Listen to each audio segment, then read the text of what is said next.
Senator Faulkner. Thank you, Mr President. This year, the Australian Women's Army, Air Force and Naval Service celebrated their 70th anniversaries, and it's appropriate that we honour their service. Tonight, however, I would like to draw the Chamber's attention to a group of women who are not always remembered with other women's auxiliary services, the Australian Women's Land Army, which was active from 1942 to 1945. The 70th anniversary of the Australian Women's Land Army will be celebrated on the 27th of July 2012. Mr Acting Deputy President, the Australian Women's Land Army reached its peak strength in December 1943 with 3,400 women, both permanent and auxiliary members. The women in the Land Army, some as young as 16, volunteered and were recruited to work on farms and in factories left empty with men at war. Their service and sacrifice ensured that production on the home front continued. It ensured that the wheels kept turning. The Land Army functioned with military style and precision. The women were supervised by Land Army matrons. They wore uniforms, were rotated around a number of manual tasks, lived in dormitories, were assigned leave passes and were confined to barracks for undisciplined behaviour. An initial 6-month probation period determined their capacity to manage often intensely physical tasks. These women never served overseas, nor were they required to wield a weapon, pen or thermometer, but their strenuous physical work was essential to the war effort. If our farms had failed, so too would our fighting forces. These women made sure that Australians in and out of uniform continued to eat. Mr Acting Deputy President, the stories of the Land Army are inspiring. Members of the Land Army believed it was their patriotic duty to feed the troops, a task more important than the sprained ankles, aching muscles, broken ribs and sheer exhaustion which resulted from their demanding physical labour.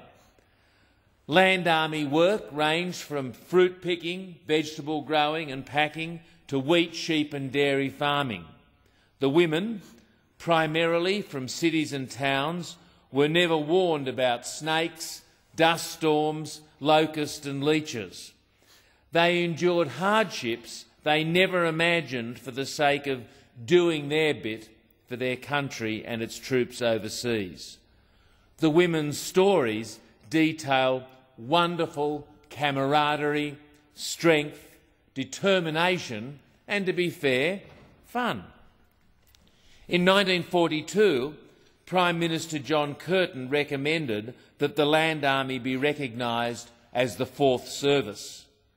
Eddie Ward, the Minister for Labour and National Service at the time, stated that the importance of the Land Army's contribution to the scheme of rural labour could not be overestimated.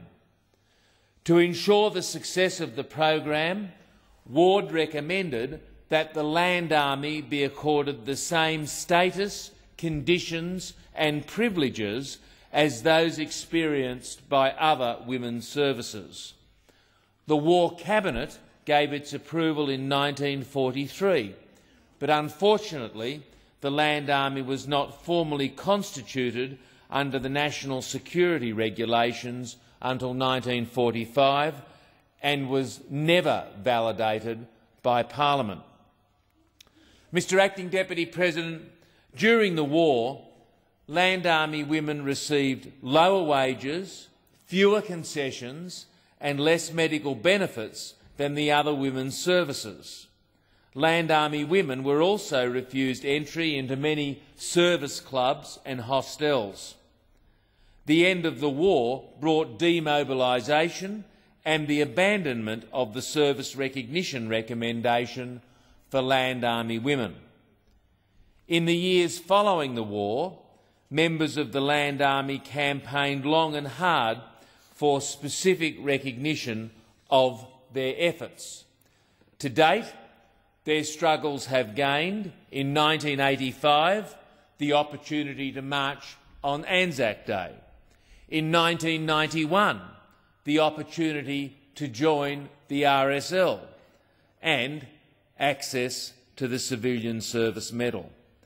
And today, Mr Acting Deputy President, former members of the Land Army are still campaigning for appropriate recognition. In 2010, the Land Army stalwarts appear to have made some progress. A draft submission to the Minister for Defence was negotiated and finalised by Ms Maxine McHugh, the then member for Bennelong, and Defence's Nature of Service Division and Honours and Awards Division. This submission detailed appropriate separate recognition for the surviving members of the Land Army in the form of the presentation of a formal certificate recognising the service of the Australian Women's Land Army, the presentation of a brooch similar to that awarded to the United Kingdom Women's Land Army and Timber Corps, designed by Defence Honours and Awards in consultation with the Australian Women's Land Army, and the development of a memorial history book or booklet, including a nominal roll of all members of the Australian Women's Land Army. Mr Acting Deputy President, in my view, we must waste no more time in recognising the surviving Land Army women and those who have gone before them. It is long overdue that their service is recognised and honoured. I note the answer to my question on notice, reference number 56, in this year's budget estimates for the Prime Minister and Cabinet portfolio, that, and I quote, PM&C will engage with the Department of Defence on this issue to identify any further opportunities to recognise the members of the AWLA. Well, I hope by the next estimates round, both departments will be able to report significant progress. Mr Acting Deputy President, I strongly believe the Government and the Parliament should ensure that appropriate recognition of the Australian Women's Land Army is given on the occasion next year of its 70th anniversary, and I ask all parliamentarians to support this worthy objective.